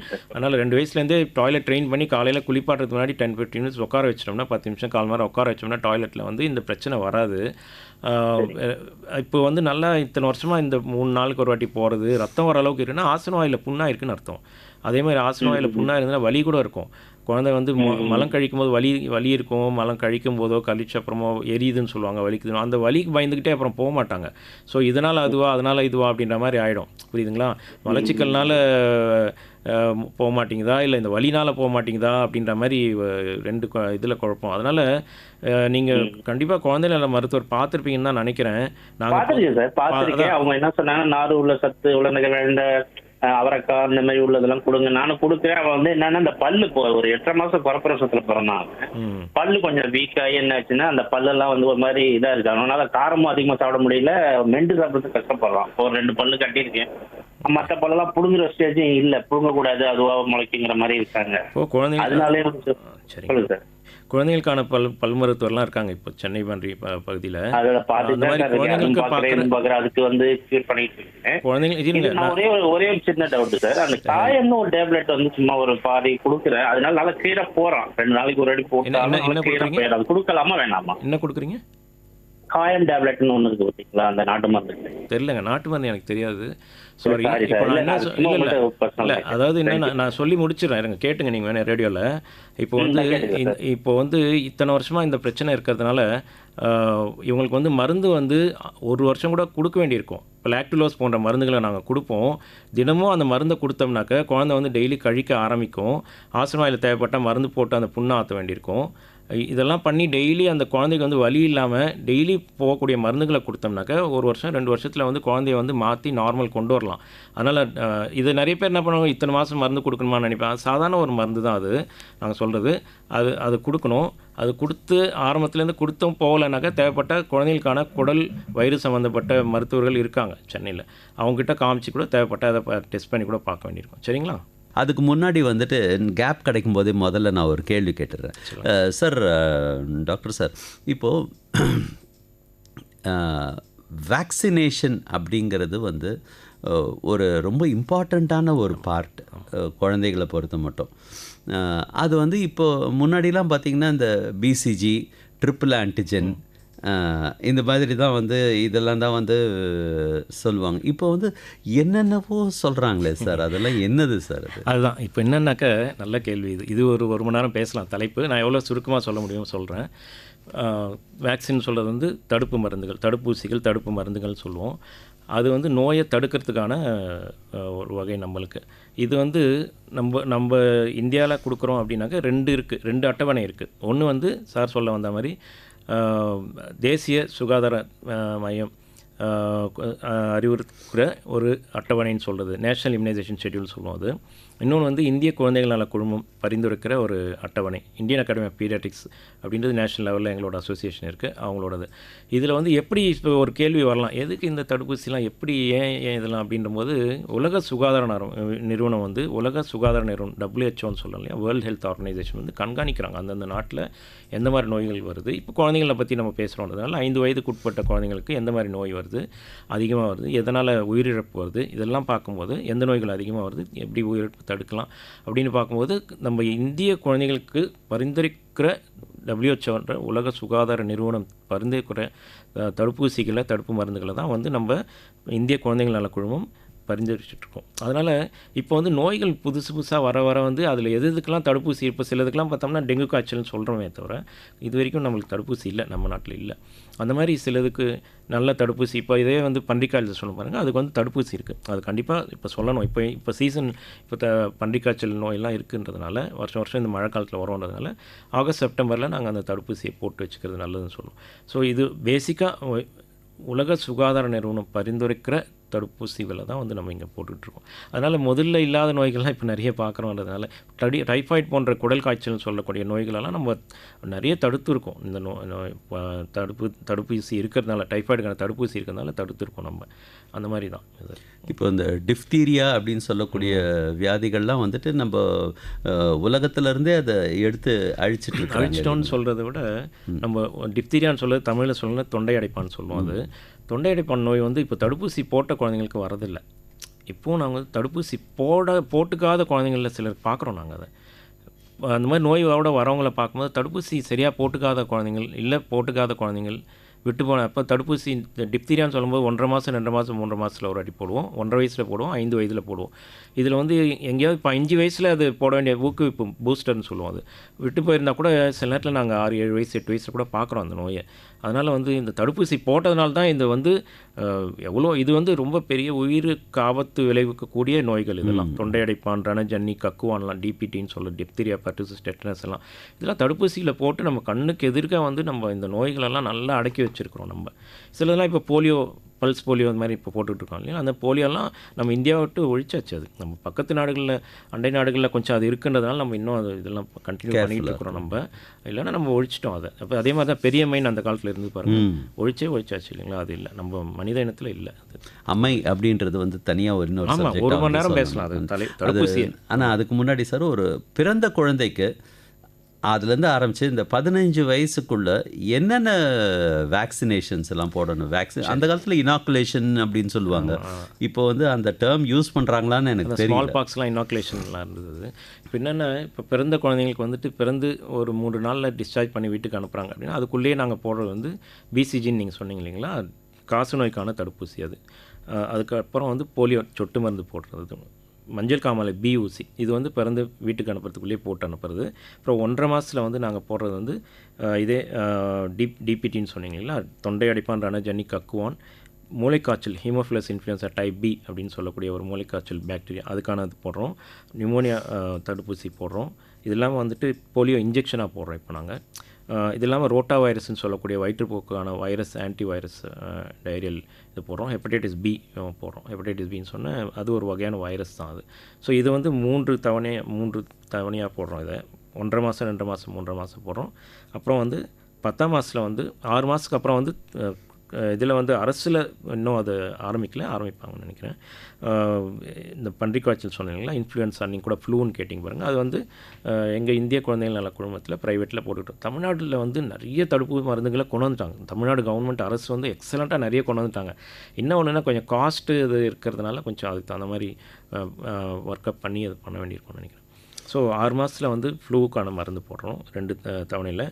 10 மாதம் முடிஞ்சதுக்கப்புறம் வந்துட்டு நான் இப்போ சொல்கிறது வந்து எங்களோட தனியாரில் இந்தியன் அகாடமி பீரியட்ஸ் சொன்ன இந்திய குழந்தைகள் நல குழுமத்தோட அட்டவணை, அதில் தான் நிறைய தடுப்பு மருந்துகள் இருக்கும். 10 மாதத்தில் வந்து எம்எம்ஆர்னு சொல்லக்கூடிய தட்டம்மை, புட்டாளம்மை, ஜெர்மன் தட்டமைன்னு சொல்லுவோம். மீசில்ஸ், மம்ஸ், ருபல்லான்னு சொல்லுவோம். இதுக்கானது போடுறோம். டைஃபாய்டு, குடல் காய்ச்சல்னு சொல்ல டைஃபாய்டுக்கான தடுப்பு மருந்து போடுறோம். அது இல்லாமல் வந்து ஜேஇன்னு சொல்லக்கூடிய ஜாப்பனீஸ் என்கஃபலைட்டிஸ் அப்படின்னு ஜப்பானிய மூளைக்காய்ச்சல், அதுக்கான தடுப்பூசி. அப்புறம் 1 வயசில் வந்து ஹெப்படைட்டிஸ் ஏ அப்படின்ற வைரஸ், மஞ்சள் காமாலை ஏ வைரஸ்க்கானது. 1.25 வயசில் வந்து இன்னொரு வாட்டி எம்எம்ஆர் போடுறோம், மீசில்ஸ், மம்ஸ், ருபல்லா. அப்புறம் வந்துட்டு இந்த சிக்கன் பாக்ஸ், சின்னம்மை, அப்போ தான் ஃபஸ்ட்டு தவணை போடுறது நாங்கள், சின்னம்மைக்கானது. அதுக்கப்புறம் வந்துட்டு நிமோனியாவுக்கான அடுத்த டோஸ் போடுவோம். இது சொல்லுங்கள் சார், சொல்லுங்கள். இப்போ வந்து அதுக்கப்புறம் 1.5 வயசில் வந்து அதே 1.5 மாதத்தில் போட்டோம் பாருங்கள், அதே மாதிரி வரும். Diphtheria, pertussis, tetanus, polio injection, Haemophilus influenza type B, இதுக்கான மருந்துகளை போடுவோம். ஸோ அதுக்கப்புறம் வந்துட்டு ஹெப்படைட்டிஸ் ஏவோட செகண்ட் டோஸ் வரும், ஜாப்பனீஸ் என்கஃபலைட்டிஸோட செகண்ட் டோஸ் வரும். ஒரு 2 வயசுக்குள்ளே தான் வந்து நிறைய தடுப்பூசிகள் இருக்கும். அதுக்கப்புறம் பார்த்தோம்னா அதோட 5 வயசில் தான் வரும் தடுப்பூசி. அது 5 வயசில் வந்து டிப்தீரியா, பர்டிசிஸ், டெட்டனஸ்க்கு டிபிடி போடுவோம், சிக்கன் பாக்ஸ்க்கான ஊசி போடுவோம், எம்எம்ஆருக்கான ஊசி போடுவோம். அப்புறம் 10 வயசில் வந்து இதே டிப்தீரியா, பர்டிசிஸ், டெட்டனஸே வந்து கொஞ்சம் லோ டோஸில் நாங்கள் போடுறது. டெட்டனஸ் மட்டும் ஃபுல் டோஸ் இருக்கும், டிடாப்னு சொல்லுவோம் அது. அந்த இதுவும் பெண் குழந்தைகளுக்கு வந்து ஹியூமன் பேப்லமா வைரஸ் வேக்சின்னு சொல்லக்கூடிய கர்ப்பப்பை வாய் புற்றுநோயை தடுக்கக்கூடிய ஒரு தடுப்பூசி இருக்குது. அது வந்து 10 வயசுக்கு அப்புறத்துலேருந்து போட ஆரம்பிக்கலாம்னு சொல்லுவோம். அப்புறம் 15 வயசு நீங்கள் கேட்டதுனால 15 வயசில் இதே தான் வரும் திரும்ப. டிபிடியோட டிடாப்னு சொன்னேன் இல்லைங்களா, அது வரும். இதுக்கு முன்னாடி ஏதாவது விட்டு போயிருந்தால் அதெல்லாம் சிலது லேட்டாக கூட போடலாம். இது இல்லாமல் சொன்னோம்னாக்க இது அட்டவணையில் இருக்கிறது. இது இல்லாமல் வந்து ஆகஸ்ட், செப்டம்பர் மாதத்தில் இந்த மழைக்காலம் ஆரம்பிக்கு முன்னாடி இந்த ஃப்ளூ இன்ஜெக்ஷனை வருஷம் ஏன்னா அது 9 மாதங்கள் தான் அது வேலை செய்யும். அது நம்ம கோவிட் டைமில் சொல்லிட்டு இருந்தோம் இல்லையா, 9 மந்த்ஸ் தான் ஒர்க் பண்ணோம் அப்படின்ட்டு. அந்த மாதிரி வந்துட்டு இது 9 மாதங்கள் தான் வேலை செய்யும்ன்றதுனால அந்தந்த வருஷத்துக்கான வைரஸ் வேரியண்ட் மாறுறதுனால அதுக்கு தகுந்த மாதிரி தயாரித்து பிப்ரவரி, மார்ச்சில் புதுசாக வெளியிடுவாங்க அந்த கம்பெனிஸு. அதை வந்து நம்ம தமிழ்நாட்டுக்கு, சென்னைக்கு பொறுத்த வரைக்கும் ஆகஸ்ட், செப்டம்பரில் போட்டால் போதும். இதே கேரளாவில் மான்சூன் வந்து ஏர்லியாக இருக்குன்றதுனால அவங்க வந்து முன்னாடியே கூட போட வேண்டியிருக்கும். இப்போ ஒரு நேர் லைனில் இருக்கிறாரு, அவர்கிட்ட நம்ம பேசலாம் சார். வணக்கம், இது ஹலோ டாக்டர், பேசுங்க. வணக்கம் சார், நான் பெருமாள் பட்டிலேருந்து ஜெயலட்சுமி பேசுகிறேன் சார். வணக்கம்மா, சொல்லுங்கம்மா. நாங்கள் ஃபீவர் வருதுன்னா முதல் நிலவேம்பு கஷாயம் கொடுப்பேன். அப்புறம் ஆயுர்வேத டாக்டர் சளி மருந்து வாங்கி அப்பயே பார்த்துப்போம். முடியாத பிரச்சனை டாக்டருக்கு போவோம். இப்போ 2 வயசு பேர குழந்தைக்கு மோஷன் போவோம்னா ஒரே பிளாஸ்டிக் டப்புல நல்ல தண்ணி கொஞ்சம் சூடா வச்சு அதில் உட்கார வச்சா குழந்தை நல்லா அழகா போயிடுவான். அந்த மாதிரி செய்யலாமா? அதான் பிளாஸ்டிக் டப்புன்னு சொல்கிறீங்களா, அதில் தான் உட்கார வைக்க முடியும். குழந்தைங்கள வந்து நம்ம பெரியவங்க யூஸ் பண்ணுற க்ளாசெட்டில், இந்தியன் டாய்லெட்டில் உட்கார வைக்க முடியாது இல்லையா, அதில் தான் உட்கார வைக்க முடியும். அதுதான் நம்ம வெந்நி கொஞ்சம் நல்லா சூடு பொறுக்கிற அளவு வச்சோம்னா குழந்தை ஃப்ரீயாக போயிடுவான். அது அவசியப்படாது. அது நீங்கள் ட்ரெயின் நல்லா அவர் சொன்னார் பாருங்க, இன்னொருத்தர் நேர் சொன்னார் இல்லையா, காய்கறி கேரட்டு, பீட்ரூட் இல்ல அதெல்லாம் கொடுத்தா கூட இந்த லெட்டின்ல கொஞ்சம் வித தண்ணியில வச்சா அவனுக்கு ஃப்ரீயா இருக்குது. அதுதான் கேட்டோங்களா? வைக்கிறது ஒன்றும் தப்பு இல்லை, ரொம்ப சூடா வச்சிடாதீங்க, புண்ணா வர. இல்ல இல்ல அதுக்கு சொல்ல கொஞ்சம் வருதுதான், சூடு பட்ட அளவு தான். ரொட்டீனா நாங்கள் ரெக்கமெண்ட் பண்றது இல்லை, நாங்கள் சொல்றது இல்லை. உங்க குழந்தைக்கு அது வச்சா கொஞ்சம் வெதுன்னு வச்சா போகுதுனாக்க வைங்க, பட் சூடா வச்சிடாதீங்க. அது மட்டும் இல்ல இல்ல வைக்க மாட்டேன் சார். இன்னொன்னு நீங்க சொன்னீங்க அந்த நிலவேம்பு அதெல்லாம் நீங்களா கொடுக்கறது. நான் என்ன உங்களுக்கு அறிவுறுத்துவேனாக்க, குழந்தைகளுக்கு நோய் வந்தாக்க அருகில் இருக்கும் குழந்தை நல மருத்துவரை காமிச்சு வைத்தியம் பண்ணுறது தான் நல்லது. ஏன்னா ஒரு இது வரத்துக்குள்ள அந்த கொடுத்தா சரியா இருக்குங்க. சரிங்கம்மா. சரி நன்றிம்மா, நன்றி. இன்னொரு காலர் இருக்காங்களா? ஓகே சார், இப்போது அம்மை அப்படிங்கிற ஒரு விஷயம், இப்போ வந்து ஸ்மால் பாக்ஸ் அப்படிங்கிறது கம்ப்ளீட்டாக போயிடுச்சு, நம்ம உலகத்திலே கிடையாது, மனித இனத்தில் கிடையாது, மனித இனத்தில் இல்லைன்றது இருக்கு. சரி, காட்டில் இருக்கிற சில மிருகங்களுக்கு இருக்குமோன்ற ஒரு இது. Okay sir. இப்போ வந்து ஆனால் இந்த சிக்கன் பாக்ஸ், மீசில்ஸ் இதெல்லாம் ஸ்மால் பாக்ஸை எராடிகேட் பண்ண நம்மளால் ஏன் சார் வந்து இந்த மீசில்ஸையும் சிக்கன் பாக்ஸையும் எராடிகேட் பண்ண முடியல? ஆமாம், அது வந்து பெரிய ப்ரோக்ராமை கண்டக்ட் பண்ணி அப்போ அதை ஒழிக்கணுன்ட்டு என்ன பண்ணது. இப்போ கூட வந்துட்டு மீசில்ஸ் நல்லா கண்ட்ரோலில் வச்சுருக்கோம் நம்ம. அதாவது இப்போது மீசில்ஸ் தடுப்பூசி போட்டுங்களுக்கு பெருசாக வரதே கிடையாது. அது நம்ம 9 மாதத்தில் போடணும், 15 மாதத்தில் போடணும், 5 வயசில் போடணும். இது அதுக்கு தான் வந்து இப்போது சில நேரத்தில் 1.5 வயசில் 1.25 வயசில் 1.5 வயசில் போட்டிருக்கோன்னா 5 வயசுக்கு அப்புறம் வருதுன்றதுனால தான் இப்போ இன்னொரு ப்ரோக்ராமில் வந்து 5 வயசுலையும் அதை இன்க்ளூட் பண்ணியிருக்கிறோம். நம்ம அந்தளவுக்கு சிலதை வந்து ஒழிக்கிறதுன்றதை விட கண்ட்ரோலில் தான் வைக்க முடியுது இப்போதைக்கு நம்ம. அதனால் அந்தளவுக்கு கண்ட்ரோல் பண்ணி வச்சாலே இப்போ தடுப்பூசிகளை கரெக்டாக போட்டுட்டு இருந்தாலே அந்த நோய்கள் பெருசாக வரதில்லை. இப்போது இந்த குழந்தைகள் அப்படின்னு சொல்லி நம்ம சொல்லும்போது பொதுவாக வந்துட்டு கிளைமேட்டிக் கண்டிஷன்ஸ் அது இதை சேர்த்து இப்போ மழைக்காலம், வெயில் காலம் எல்லாம் நம்ம எடுத்துக்க வேண்டியிருக்கு. இப்போது பொதுவாக ஒரு குழந்தைக்கு அந்த 10 வயசுக்குள்ளே என்னென்ன விதமான அந்த பாடி கிளென்லினஸ் அது எல்லாத்தையும் வந்துட்டு நம்ம பேரண்ட்ஸ் சொல்லிக் கொடுக்கணும். சொல்லிக் கொடுத்தாலே பாதி வியாதிகள், ஸ்கின் ப்ராப்ளம்ஸ் அதெல்லாம் வராமல் போயிடும். அதை வந்துட்டு ஏதாவது எஜுகேட்டிவாக நீங்கள் வந்துட்டு பேரண்ட்ஸ்க்கு ஏதாவது சொல்லுவீங்களா சார்? ஆமாம், இப்போ இன்றைக்கி நிலைமைக்கு வந்து எஜுகேட் பண்ண வேண்டியிருக்கு. ஒரு 2 நிமிஷம் டைம் எடுத்து நான் சொல்லிடுறேன். இப்போ எனக்கு வந்து எங்கேயாவது ஸ்கூலில், காலேஜில் எங்கேயாவது பேரண்ட்ஸ்க்கு பேச சொல்லிலாம் கூப்பிடுவாங்க, பெற்றோர்களுக்கு. பெற்றோர் வளர்ப்பு முறை, குழந்தை வளர்ப்பு முறைகள்னு சொல்லிட்டு. நான் இப்போ இன்றைக்கி நிலைமைக்கு நான் எப்படி சொல்ல ஆரம்பிச்சிருக்கேன், நைட்டு தூக்கத்துலேருந்து ஆரம்பிக்கிறேன். நைட்டு தூக்கமே தள்ளி போயிடுச்சு. நைட்டு தூக்கமே வந்து 1 மணிக்கு படுக்கிறாங்க, 2 மணிக்கு படுக்கிறாங்க. அதனால் தூக்கம் வந்து ரொம்ப ரொம்ப முக்கியமானது குழந்தைங்களுக்கு. 8லேருந்து 9 மணி நேரம் தூங்கணும் வளரும் குழந்தைகள். ஏன்னா பிறக்கும்போது குழந்தை வந்து உயரம் 50 சென்டிமீட்டர் இருக்கும். அப்புறம் வளர்ந்துக்கிட்டே போவாங்க, 15, 18 வயசு வரைக்கும் வளர்ந்துக்கிட்டே போகிறாங்க இல்லைங்களா. அதனால் அவங்க தூக்கத்தில் தான் வளர்றது. தூங்கும்போது தான் உயரமோ எடையும் வளர்றது. தூக்கம் கெட்டுச்சுனாக்கா அவங்களுக்கு வளர்ச்சியுமே கண்டிப்பாக பாதிக்கும் அது. அதனால் நைட்டு சீக்கிரம் படுக்க வைங்க. 9 மணி 9:30 மணிக்கெலாம் படுக்கணும். 8லேருந்து 9 மணி நேரம் தூங்கணும். காலையில் ஸ்கூல் டைமுக்கு 2 மணி நேரம் முன்னாடி எழுந்துக்கணும். இதெல்லாம் அப்படிலாம் இல்லை. இப்போ அரை மணி நேரத்துக்கு முன்னாடி எழுந்துக்கிறாங்க, 1/4 மணி நேரத்துக்கு முன்னாடி எழுந்துக்கிறாங்க. அதனால் 2 மணி நேரம் முன்னாடி எழுந்துக்கணும். அப்போ வந்துட்டு எழுந்ததும் 2 மணி நேரத்துக்கு முன்னாடி எழுந்ததும் நீங்கள் பால் எதாவது கொடுத்தீங்கன்னா 1 மினிட்டில் முடிச்சிடும். பால் எதாவது கொடுத்துட்டு அதுக்கப்புறம் 2 மணி நேரம் கேப் இருந்துச்சுன்னா டிஃபனும் சாப்பிட்டு போவாங்க. எழுந்துக்கிறதே 1/4 மணி நேரத்துக்கு 1/2 மணி நேரத்துக்கு முன்னாடினா அந்த பால் கூட வாந்தி எடுத்துகிட்டு போகிற அளவுக்கு வேகமாக எல்லாம் பண்ண வேண்டியிருக்கு. 2வது வந்து இப்போது இன்னொருத்தர் கேட்டார் பாருங்க, ரொம்ப முக்கியமானது இது. காலையில் குளிப்பாட்டுறதுக்கு முன்னாடி டாய்லெட்டில் உட்கார வைங்க. குழந்தைங்க மலம் கழிக்கணும் ஸ்கூலுக்கு போகிறதுக்கு முன்னாடி. டீச்சர்ஸே எங்ககிட்ட வரவங்க சிலர்லாம் சொல்கிறாங்க, ஸ்கூலுக்கு வந்ததும் பேக்கை வச்சு நேராக டாய்லெட்டில் போய் நிற்கிறாங்க வரிசை கட்டிக்கிட்டு குழந்தைங்க அப்படின்ட்டு. ஸோ இதெல்லாம் வீட்லேயே வந்து பேரண்ட்ஸ் கொடுக்க வேண்டிய பழக்கங்கள் இதெல்லாம். அப்போ வந்து இதெல்லாமே சுத்தத்தில் தான் வரும். ஸ்லீப் ஹைஜீன் நான் சொன்னது, தூக்கம் வந்து சுத்தமாக இருக்கணும். அதே மாதிரி வந்து காலையில் எழுந்துக்கிறது, அப்புறம் வந்து குளிக்கிறதுக்கு முன்னாடி டாய்லெட் போகிறது, அது வந்து சுத்தமாக இருக்கணும். 2வது வந்துட்டு குளிக்கிறதுக்கு டைம் வேணும்ல. இப்போ சில குழந்தைங்கள்லாம் வந்துட்டு எங்கள் வந்து சாயந்தரம் வந்து குளிச்சிக்கும் டாக்டர், ஏன்னாக்கா 1/4 மணி நேரத்துக்கு முன்னாடி எழுந்துக்கிறாங்க, 20 நிமிஷம் முன்னாடி எழுந்துக்கிறாங்க. அதனால் காலையில் குளிக்கணும் வெளியே போகிறதுக்கு முன்னாடி, தன் சுத்தம். அதுக்கப்புறம் வந்து உட்காந்து நல்லா சாப்பிடணும். பிரேக்ஃபாஸ்ட் சொல்கிறோம் இல்லைங்களா, அதை வந்து நிறைய குழந்தைங்க சாப்பிட்றதே இல்லை, சாப்பிடாமே போகிறாங்க. அதனால் சாயந்தரம் வரத்துக்குள்ளே தலைவலி டென்ஷன் வராங்க.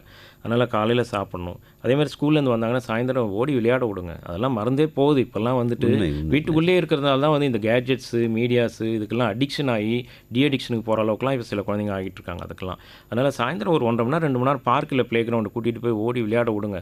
அப்போ வந்து அந்த மாதிரி விளையாடும் போது அவங்களுக்கு எனர்ஜி கிடைக்குது, செரோட்டனின் ஒரு ஹார்மோன்ஸ் இருக்குது. அது வந்து நல்ல ஒரு புத்துணர்ச்சி கொடுக்கும்.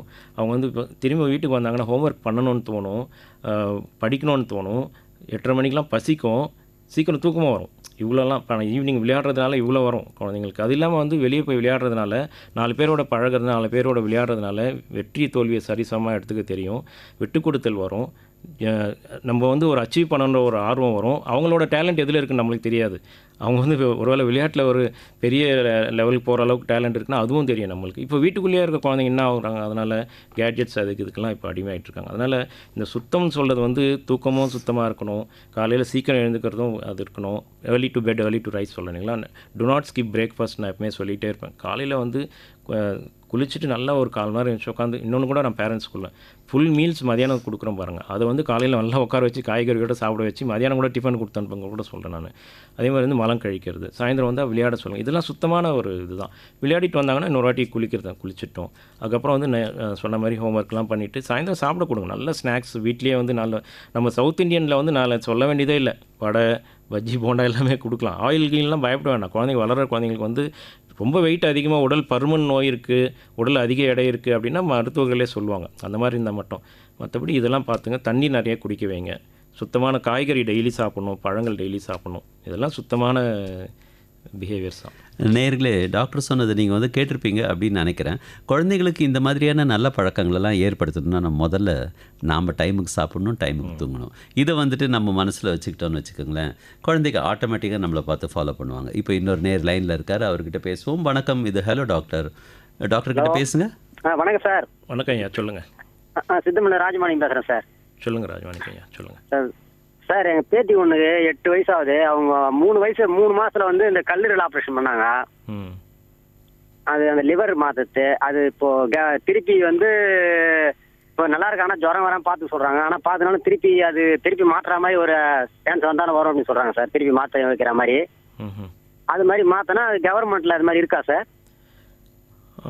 கவர்மெண்ட்டில் இப்போ நிறைய அட்வான்ஸ்மெண்ட் வந்திருக்கு. நீங்கள் எழும்பூரில் இருக்கிற குழந்தை நல மருத்துவமனை அணுகி அங்கே உடல் வயிறு சம்மந்தப்பட்ட பகுதியில் இருக்கிற டிபார்ட்மெண்ட்டில் போய் கேட்டு பார்த்தீங்கன்னா அவங்க உங்களுக்கு டீட்டெயில் சொல்லுவாங்க. இது எங்கே பண்ணீங்க இந்த ஆப்ரேஷன்? பின்ன நீங்கள் இது பண்ண சார், காஞ்சி காமக்கோட்டையன் ப்ரைவேட்டில் பண்ணியிருக்கீங்க நீங்கள்? ஆமாங்க சார். நீங்கள் நான் வந்து கவர்மெண்ட் ஜாபில் இல்லைன்றதுனால என்னால் ஊர்ஜிதமாக அது நீங்கள் வந்து நீங்கள் எழும்பூரில் இருக்கிற குழந்தை நல மருத்துவமனையில் வயிறு மற்றும் குடல் பகுதி இன்னும் தனியாக ஒரு டிபார்ட்மெண்ட் இருக்குது, அங்கே போயிட்டு நீங்கள் கேட்டு பாருங்களேன். சரி சார், சரி, ஓகே. நிறைய அட்வான்ஸ்மெண்ட் வந்திருக்கு ட்ரீட்மெண்ட். Okay okay. இன்னொரு காலர் இருக்கிறாங்க, அவங்ககிட்டயும் பேசலாம். ஹலோ டாக்டர், பேசுங்க. ஹலோ. பேசுங்க சார், லைனில் இருக்கீங்க. ஹலோ, சொல்லுங்க ஐயா. ஹலோ, வணக்கம் சார். வணக்கம், சொல்லுங்க ஐயா. சார், நான் மயிலாடுதுறையிலேருந்து கால் பண்ணியிருக்கேன் சார். எனக்கு 2 குழந்தைகள் இருக்கு. ஓகே. அவங்களுக்கு அலர்ஜி ப்ராப்ளம் இருக்கு சார், இந்த மழை காலத்தில் பனி என்ன மாதிரி வருதுங்க? அதை எப்படி சரி செய்யணும் தெரிஞ்சுக்கிறதுக்காக கால் பண்ணியிருக்கேன். என்ன மாதிரி ஒரு அலர்ஜி? குழந்தைக்கு சொல்லுங்க. ஒரு குழந்தைக்கு வந்து மூக்கு அடைச்சிட்டு ஓகே இரவு நேரத்துல மூச்சோட சிரமப்படுறாங்க சார். Okay okay. அந்த உள்நாக்கு வளர்ந்த மாதிரி கொஞ்சம் மூச்சோட சிரமப்படுறாங்க. சொல்லுங்க. இன்னொரு குழந்தைக்கு அவங்க அம்மாவுக்கும் தாத்தாவுக்கும் வீழ்ச்சிங்கிறதுனால இரவு நேரத்துல காவ் பண்ணிட்டு தூங்க சிரமப்படுறாங்க சார். சரி, இவங்க 2 குழந்தைகளோட வயசு சொல்லுங்க எனக்கு. 2 குழந்தைகள் சார். 4 வயசு 4 மாசம் ஆகுது சார். 4 வயசு 4 மாதம் ஆகுது இல்லைங்களா? இப்போ நீங்கள் ஒரு குழந்தைக்கு வந்து இந்த மூக்கடைப்பு நைட்டில் தூங்கும்போது குரட்டை சத்தம் கேட்குதுன்னு சொல்கிறீங்க இல்லைங்களா? அந்த குழந்தைக்கு வந்து காது மூக்கு தொண்டை நிபுணரை பாருங்கள். நீங்கள் இருக்கிறது மயிலாடுதுறை மாயவரமா? ஆமாம் சார். காது மூக்கு தொண்டை டாக்டர் பாருங்கள். நம்மளுக்கு தொண்டையில் டான்சில் சொல்கிற சதை இருக்கிற மாதிரி மூக்கு பின்னாடி அடிநாடுன்னு ஒரு சதை இருக்கும். அந்த சதையில் அழற்சின்னு சொல்ல அலர்ஜி இருந்துச்சுன்னா, இல்லை இன்ஃபெக்ஷன், க்ரானிக் இன்ஃபெக்ஷன் சில நேரத்தில் இருக்கும், நாள்பட்ட ஒரு தொற்று இருக்கலாம். அந்த மாதிரி இருந்துச்சுன்னா அதுக்கான வைத்தியம் பண்ணோம்னாக்கா அது சரி பண்ணிடலாம். அது ஒன்றும் பயப்பட வேண்டியதே இல்லை. ஆனால் அதுக்கு குழந்தை நல அதாவது சென்னையில் வந்து நம்மளுக்கு குழந்தைங்களுக்கு பார்க்குற காது மூக்கு தொண்டை டாக்டர் இருக்காங்க. உங்களுக்கு அங்கே அவ்வளோ தூரம் தேவையில்லை. நீங்கள் அங்கே இருக்கிற அருகில் இருக்கிற ENT டாக்டரை பாருங்கள். நீங்கள் அவங்க பார்த்து அதுக்கான அடினாய்டு சம்மந்தப்பட்ட நோய்க்கான ட்ரீட்மெண்ட் பண்ணால் சரியாயிடும். அதுவாக இருக்கணும், இல்லைன்னா சைனஸ் இன்ஃபெக்ஷனாக இருக்கலாம். மோஸ்ட்லி நீங்கள் சொல்ல பார்த்தா அடினாய்டு தொந்தரவு இருக்கிற மாதிரி தெரியுது. அதுக்கெல்லாம் வைத்தியம் இருக்குது, சரி பண்ணிடலாம். அதை ஒன்றும் பயப்பட வேண்டாம்.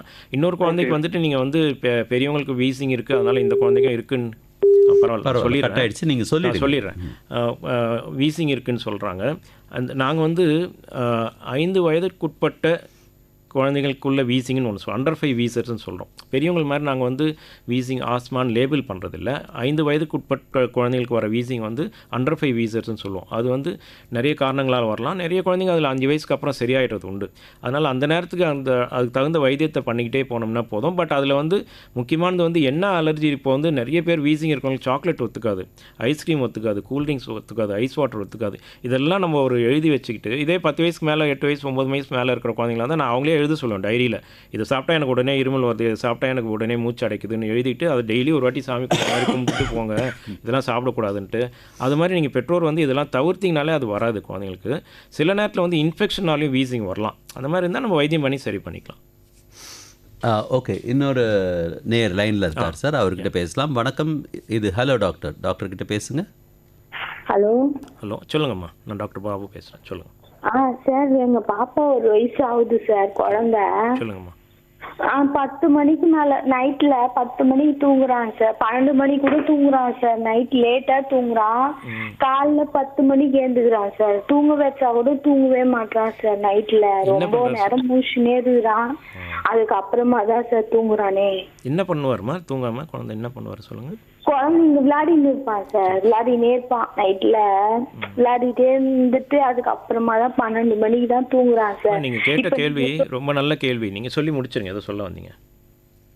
அதனால எதனா ப்ராப்ளம் வருமா சார்? நீங்க சொல்லி நின்னீங்க குழந்தைங்க சீக்கிரமா தூங்கினாதான் வளர்ச்சி அடைவாங்க அப்படின்னு. தூங்கவே மாட்டா சார் பையன். அதான் என்ன, நீங்க நல்ல கேள்வி கேட்டிருக்கீங்கம்மா. நான் சொல்ல கேட்டுங்க. இப்போ என்னென்ன, குழந்தைங்களை வந்து நம்ம கொடுக்குற பழக்கம் தான் சொன்னாலே 8 9 மணிக்கு படுக்க வைக்கிறதா லைட்லாம் ஆஃப் பண்ணிடுங்க.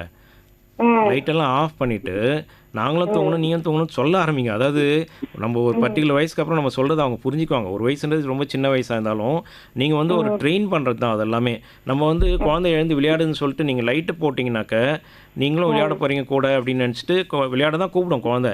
நீங்களும் முழிச்சிருந்து குழந்தையும் முழிச்சிருந்து உங்கள் தூக்கமும் கெட்டு குழந்தையோட தூக்கமும் கெட்டு உங்களுக்கும் தூக்கம் வேணும். ஸ்லீப் ஹைஜீன் நான் சொன்னது வந்து உங்களுக்கும் பெரியவங்களுக்கும் தான் அது. அதனால் குழந்தைங்க வந்து 8 மணி நேரம் 9 மணி நேரம் தூங்கினாங்கன்னா தான் ஒரு வயசு குழந்தைங்க வளருவாங்க. ஹைட் வரணும், வெயிட் வரணும். பகலில் அப்போ தான் ஆக்டிவாக இருப்பாங்க அவங்க. நீங்கள் ஸ்கூலுக்கு அனுப்பும்போது காலையில் எப்படி எழுந்து ஸ்கூலுக்கு போவோம் குழந்தை இல்லையா? அதனால் 9 லைட்டை ஆஃப் பண்ணிடுங்க. நம்ம லைட் போட மாட்டேன்னு சொல்லுங்கள் நீங்கள். புரியுதுங்களா? அந்த பழக்கத்துக்கு நீங்கள் ஸ்ட்ரிக்டாக பண்ணுங்கள். சிலதை நம்ம ஸ்ட்ரிக்ட் பண்ணி தான் குழந்தைங்களை வளர்க்கணும். அடிக்கிறதுன்னு சொல்லலை.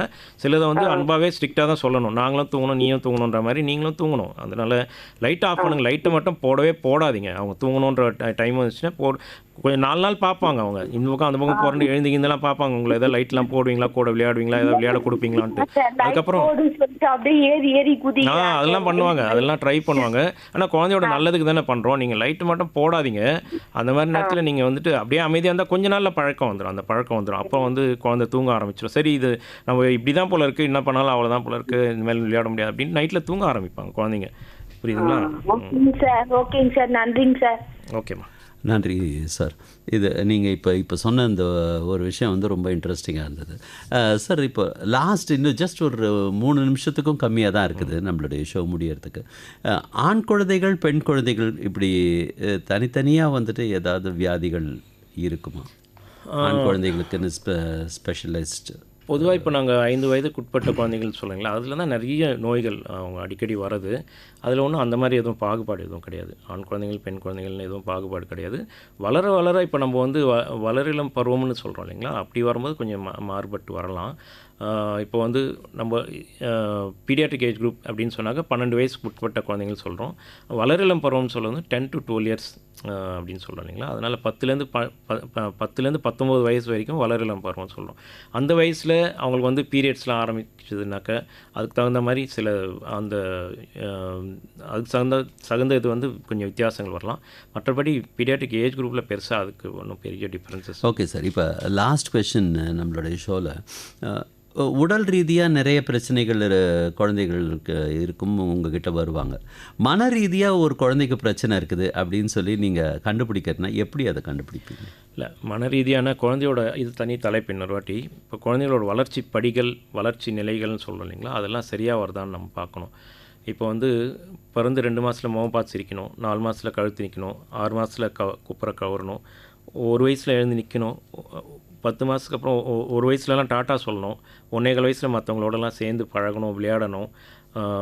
அதே மாதிரி வந்து 2 வார்த்தை பேசணும். 1 வயசு முடிஞ்சால் 2 வார்த்தை பேசணும் குழந்தைங்க. 1.5 வயசு ஆச்சுனாக்கா ஒரு 6-7 வார்த்தையாவது பேசணும். 2 வயசு ஆச்சுனாக்கா குழந்தைங்க வந்து சென்டென்ஸ், சின்ன சின்ன சென்டென்ஸ்லாம் பேசணும்னு சொல்கிறோம். இந்த வளர்ச்சி படிகளை நாங்கள் கண்காணிச்சிட்டே வருவோம். அதில் வந்து இதில் ஏதாவது கொஞ்சம் டீவியேட் ஆகுது குழந்தை. இப்போ 1.25 வயசில் நான் சொன்னேன் இல்லைங்களா, மற்ற குழந்தைங்களோட சேர்ந்து விளையாடணும், சேர்ந்து பழகணும், அவங்களோட பேச ஆரம்பிக்கணும். இதிலெல்லாம் ஏதாவது குறைபாடு இருக்கான்னு நம்ம பார்க்கணும். இது இல்லாமல் வந்து சில நேரத்தில் ஹைப்பர் ஆக்டிவிட்டின்னு இருக்கும். குழந்தைங்க வந்து அதிக துருதுருன்னு இருப்பாங்க. ஸோ அது அந்த மாதிரி சில பிரச்சனைகள் வரலாம். இல்லைனாக்கா ஸ்ட்ரெஸ்ஸு, டென்ஷன், இந்த மாதிரி நோய்களால் சில பிரச்சனைகள் வரலாம். ஓகே டாக்டர், நேர்களே நம்ம வந்துட்டு இந்த 1 மணி நேரத்தில் ரொம்ப நிறைய விஷயங்களை வந்து கவர் பண்ணோம் அப்படிங்கிற ஒரு திருப்தியோடவும் மகிழ்ச்சியோடவும் நான் வந்துட்டு டாக்டர் பாபு சாருக்கு ரொம்ப நன்றியை சொல்லிக்கிறேன். குழந்தைகள் பராமரிப்பு அப்படிங்கிறது சாதாரணமான ஒரு விஷயம் இல்லை அப்படிங்கிறத நம்மளுக்கு ரொம்ப எளிமையாக எடுத்து சொன்னார் குழந்தைகள் நல மருத்துவர் டாக்டர் பாபு அவர்கள். Doctor sir, thank you so much sir, எங்கள் ஷோக்கு நீங்கள் வந்து கெஸ்ட்டாக வந்ததுக்கு. நீங்கள் மீண்டும் கூட இன்னொரு முறை வரலாம் அப்படிங்கிறது என்னுடைய விருப்பமும். நன்றி, வணக்கம். எனக்கு இந்த வாய்ப்பினை அளித்த சென்னை வானொலி நிலையத்தாருக்கு மனமார்ந்த நன்றியை கூறி விடைபெறுகிறேன். நன்றி, வணக்கம்.